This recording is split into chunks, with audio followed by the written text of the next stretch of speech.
سلام عزیزم ها. امروز اومدم در خدمتتون با یه دسر، میتونم بگم من در آوردی، البته من در نیاوردمش.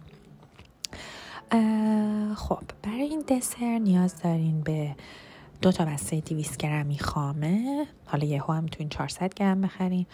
بعد 500 گرم توت فرنگی و ویند بورتل یا همون نون خامه ای و کاندنس میل، شیر غلیظ شده.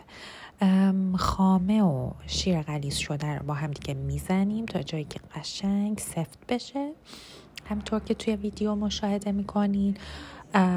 بعد توی یه ظرفی که حالا میخواین دسرتون باشه، این نون خامه یا رو میچینین کف و روش ترکیب همین خامه و شیر غلیظ شده که همه رو با هم خوب با هم زدید میاد.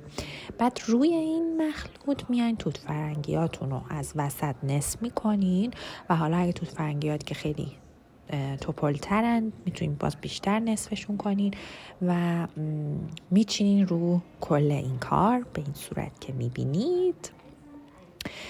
وقتی که کل کار رو پوشش دادین با توت فرنگی، حالا نیاز داریم که یا میتونین از ژله توت فرنگی استفاده کنین یا مثل ما از ژلاتین فکر میکنم. بعد آب رو میذارین توی قابلمه که گرم بشه. توی آب میتونین چند قطره هم آب لیمو بریزین برای خوش طعم‌تر شدنش و مقداری شکر. نکته مهمش اینه که آب که جوش اومد شروع میکنین سریع به هم زدن و جوش که افتاد، یعنی قل که داشت میخورد، این مخلوط ژلاتین توت فرنگی رو بهش اضافه میکنیم. بعد دوباره شعله گاز رو زیاد میکنیم تا اینکه این شروع بکنه به جوش اومدن. نکته مهمش اینه که وقتی که جوش اومد دیگه خاموش میکنین و سریع هم میزنین. اینجا که الان به جوش میاد باید حتما شعله رو خاموش کنیم و سریع هم بزنیم که ته نگیره در واقع.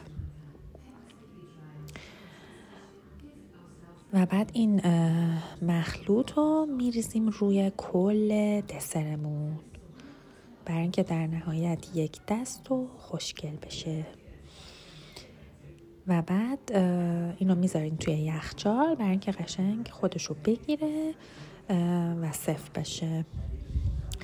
بعدم که دیگه لذت میبرین. نوش جان. اینم اضافه کنم که موقع سرو میتونید مثلا اگر آیا لیکور دارین 1 یا 2 قاشق آیا لیکور هم روی کار اضافه کنین، خوشمزه میشه.